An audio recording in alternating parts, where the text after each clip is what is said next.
അവർ വന്നു ആസ് ഒരു responsible citizen എന്നോട് ചോദിച്ച കാര്യങ്ങൾക്ക് എനിക്കറിയാവുന്ന രീതിയിലെല്ലാം ഞാൻ അവരോട് മറുപടി കൊടുത്തിട്ടുണ്ട്. അവരും തൃപ്തികരമായിട്ടാണ് അവർ തിരിച്ചു പോയെന്നുള്ളതാണ് എൻ്റെയും വിശ്വാസം.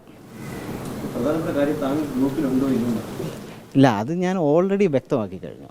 അത് ഇനി ഒരു പ്രത്യേക ഒരു ക്ലാരിഫിക്കേഷൻ വേണ്ട കാര്യം ഞാൻ ഗ്രൂപ്പിലില്ല. അത് നേരത്തെ പറഞ്ഞല്ലോ. ഇനിയിപ്പം അതിൻ്റെ അകത്ത് അതിൻ്റെ മേളിൽ ഓൾറെഡി ഞാൻ നിങ്ങളോട് കഴിഞ്ഞ ദിവസം പറഞ്ഞു. അതിൻ്റെ മേളിൽ ഇനിയിപ്പം വേറെ പ്രത്യേകിച്ച് ഒരു കാര്യമില്ല. ഇല്ല, ഇത് ഓൾറെഡി ഞാൻ പറഞ്ഞത് 2 ദിവസം മുമ്പേയും പറഞ്ഞു. അദ്ദേഹം ഒരു വ്യവസായം നടത്തിക്കൊണ്ടിരുന്നതാണ്. അത് ഓൾറെഡി അതിൻ്റെ ഭാഗമായിട്ട് അവരുടെ മെമ്പർഷിപ്പും കാര്യങ്ങളുമൊക്കെ കാണുമായിരിക്കും. അതിൻ്റെ അകത്ത് എനിക്ക് വ്യക്തിപരമായിട്ട് ഒരു ബന്ധവുമില്ല. അത് ഞാൻ നേരത്തെ അതിനെക്കുറിച്ച് ക്ലാരിഫൈ ചെയ്തതുമാണ്. ഫോൺ ഇപ്പോഴും ആക്റ്റീവാണ്. ഞാൻ പറഞ്ഞല്ലോ, ഇതെല്ലാം അന്ന് പറഞ്ഞ വിഷയങ്ങളാണ്. അല്ല എന്തോ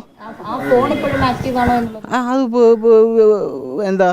ഫാദറിലോ നമ്മുടെ എല്ലാവരുടെയും വീട്ടിലൊരു ഒരാൾ മരണപ്പെട്ട ഒരു ഭർത്താവ് മരിച്ചാൽ അത് ഭാര്യയുടെ കയ്യിലല്ലേ, അതങ്ങനെ തന്നെ ഇരിക്കും. ഇനിയിപ്പോൾ ഈ ചോദ്യം ഈ മൊഴിയെടുക്കാൻ വന്ന സമയത്ത് ക്രൈംബ്രാഞ്ച് പറഞ്ഞത് താങ്കളുടെ മൊഴി എടുക്കുന്നത് ഈ ഇങ്ങനെ ഗ്രൂപ്പിലുള്ളത് കൊണ്ടാണോ അല്ലെങ്കിൽ മറ്റെന്തെങ്കിലും കാരണം കൊണ്ടാണോ, അങ്ങനെ എന്തെങ്കിലും ക്ലാരിറ്റി? അവർക്ക് ഞാൻ പറഞ്ഞല്ലോ, ഞാൻ ആസ് എ റെസ്പോൺസിബിൾ സിറ്റിസൺ ഈ ലോ ആൻഡ് ഓർഡറിനെ അബൈഡ് ചെയ്യുന്ന ഒരു സിറ്റിസണാണ്. അവർക്ക് കുറച്ച് കാര്യങ്ങൾ ക്ലാരിഫൈ ചെയ്യണമെന്നുണ്ടായിരുന്നു. അത് ഞാൻ അവരോട് പറഞ്ഞിട്ടുണ്ട്. അവർ തൃപ്തികരമായ മറുപടിയാണെന്നാണ് എൻ്റെ വിശ്വാസം. അവർ ഹാപ്പി ആയിട്ട് അവർ തിരിച്ചു പോവുകയും ചെയ്തിട്ടുണ്ട്. ഇതിൽ കൂടുതലല്ലാതെ എനിക്ക് ഇതിൻ്റെ അകത്തൊന്നും പ്രത്യേകിച്ച് ആഡ് ചെയ്യാനായിട്ടും ഇല്ല. അല്ല, ഫോണ് ആരാ ഇപ്പം ഞാൻ പറഞ്ഞല്ലോ,